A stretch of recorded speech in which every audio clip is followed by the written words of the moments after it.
5 years after the events of the first Godzilla, agents of the zoological agency Monarch face against a group of god-sized monsters including Godzilla, who must battle for supremacy against the likes of Mothra, Rodan, and the three-headed dragon thingy, Ghidorah. As the Titans battle for supremacy, humanity's very existence is left hanging in the balance. I've said numerous times that this movie was my second most anticipated movie of this year. The trailers for this movie, particularly the first and third trailers, are some of the best trailers I think I've ever seen.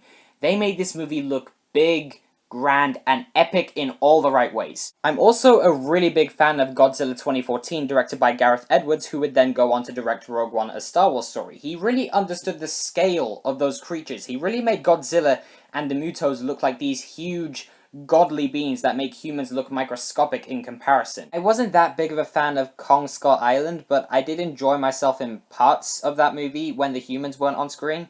I have always liked the idea of a cinematic universe of kaiju like Godzilla, Kong, Ghidorah, and Mothra. I think that idea has a lot of potential. The best thing about this movie by far are the kaijus themselves, or as they're called in this movie, the Titans. The Titans are awesome. Yes, these are fictional creatures, but the Titans are designed in such a way that they look like creatures that could actually exist in real life. Designing the creatures in this way adds an extra layer of realism to them, as well as perfectly calling back to their original Toho designs. One of the most common criticisms of that first movie was that there wasn't enough of Godzilla, and while I am a fan of that movie, I do agree with that criticism. In that movie, it almost felt like they were holding back on Godzilla, which is ridiculous because Godzilla is literally the title of that movie. However, the filmmakers of this movie definitely took that criticism into consideration. There is so much more Godzilla in this movie than there was in that first movie, alongside a multitude of other kaiju. Each monster feels like it has its own distinctive personality, which makes each kaiju feel like its own character. Even King Ghidorah's 3 heads have individual personalities, basically making Ghidorah 3 characters in one, and it is so awesome. The kaiju battles are incredible. Those scenes are where the spectacle of this movie is. The action sequences are where this movie excels in terms of direction and visuals. All the kaiju look great from a visual perspective. Admittedly, some look better than others, but all of them look good enough to feel like they are actually on screen, beating the living crap out of each other. Pretty much everything to do with the kaiju was as good as it could be. Whenever there was stuff going on with them, it was very satisfying, jaw-dropping, and epic. If you did not like the human characters in Godzilla 2014 or Kong Skull Island, then you will have pretty much the same reaction to the humans that I did. Despite the trailers heavily suggesting that the central conflict of this movie would be the Titans battling for dominance of the planet, that is not the case. Actually, the central conflict of this movie is between a splintered human family, and these characters, as well as almost every other character in this movie, are very simplistic in terms of characterization. Kyle Chandler spends a lot of this movie being really stressed out, and yep, that's it. He was giving such an over-the-top performance in this movie that it was hard for me to even take him seriously. I saw this movie with my mom, and we both agreed that he was by far the most annoying character in the whole movie. Millie Bobby Brown is great in this movie. I mean, it's Millie Bobby Brown. She puts 110% into everything she's in. Unfortunately, it felt like the writers didn't really know what to do with her character, so for the vast majority of her screen time, she is basically daughter in distress. Vera Farmiga, I don't even know where to start with her character. She gave a good performance, but for the life of me, I could not understand what her motivations were in this movie. Even in the scenes where they attempt to explain what her motivations are in this movie, it was so confusing at best and ludicrous at worst. A lot of the other human characters are given basically no development. A lot of the time their scenes are reduced to endless amounts of exposition and announcing the names of the kaiju every single time they appear on screen.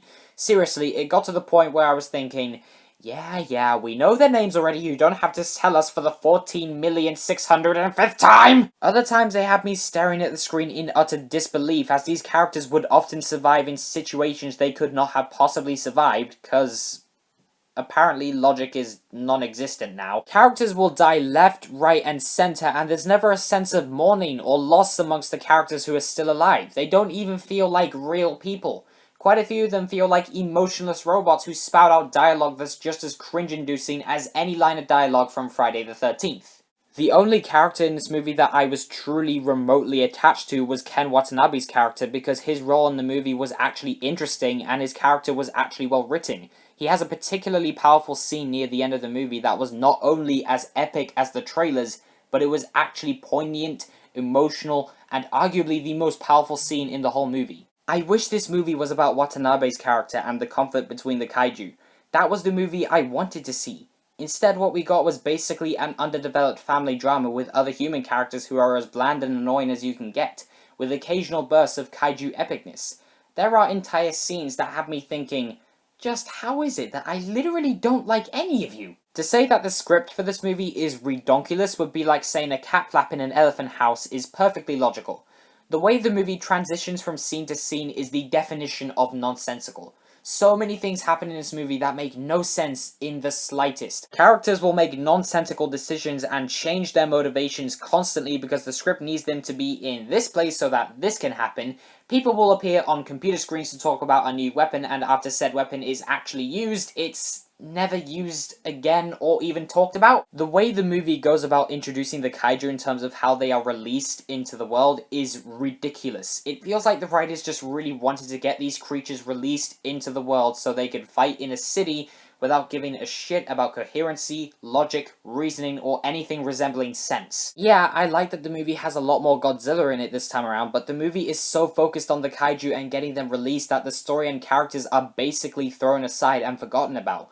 Basically, what's happened with this movie is that they fixed one of the biggest criticisms of that first movie, but then made everything else worse in the process, resulting in a movie that not only has the same problems as the first movie, but it simultaneously makes them worse in this movie. King of the Monsters doesn't even feel like it exists in the same continuity as that first movie because it's not even taken as seriously as that movie was, or even Kong Skull Island.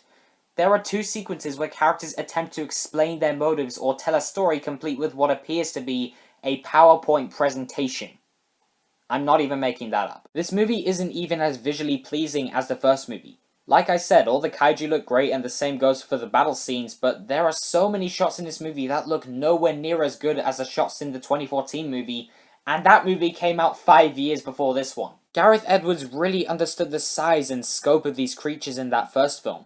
They truly felt like these massive beings of ultimate destruction. On the other hand, in Michael Dougherty's Godzilla King of the Monsters, this movie isn't as beautiful looking.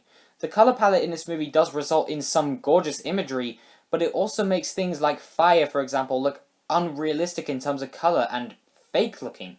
And as a result of that, many of the Godzilla sequences alongside the other kaiju when they're not fighting, save for a few sequences, feel less impactful because at times the things surrounding the kaiju didn't look or feel real. One of the biggest complaints with the Marvel Cinematic Universe, the DCEU, or even the Star Wars movies is that the filmmakers are not given enough time to make these movies. Heck, Solo: A Star Wars Story was released mere months after The Last Jedi.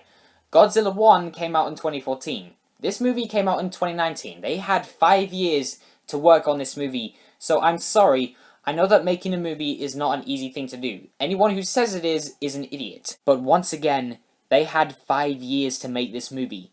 So there is no excuse for why the humans are robots. There is no excuse for why the dialogue is cringeworthy. There is no excuse for why the script makes no sense. There is no excuse for the way this movie turned out. I went into this movie wanting it to be amazing. I wanted to experience something epic, jaw-dropping, and compelling, and I was genuinely shocked at how bad this movie was. If you go to this movie wanting nothing but amazing-looking kaiju and cool monster fights, then you will have a good time.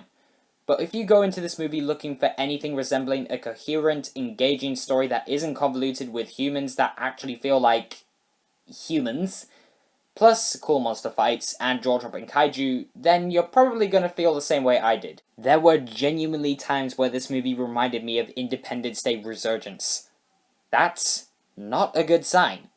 Godzilla King of the Monsters is easily the most disappointing movie of the year for me, and with that said, Godzilla King of the Monsters gets a 3.5 out of 10. So those are my thoughts on Godzilla King of the Monsters. I do hope you enjoyed this video, guys. Thanks for watching, and please don't forget to like, subscribe, follow me on Facebook, Instagram, and Twitter if you want to, not forcing you. And before I go, I would just like to ask you guys, what did you think of Godzilla King of the Monsters? Did you think it was good? Did you think it was bad? Did you think it was somewhere in the middle? Please let me know down in the comments below, and I will indeed see you guys in the next one. Until next time, take care.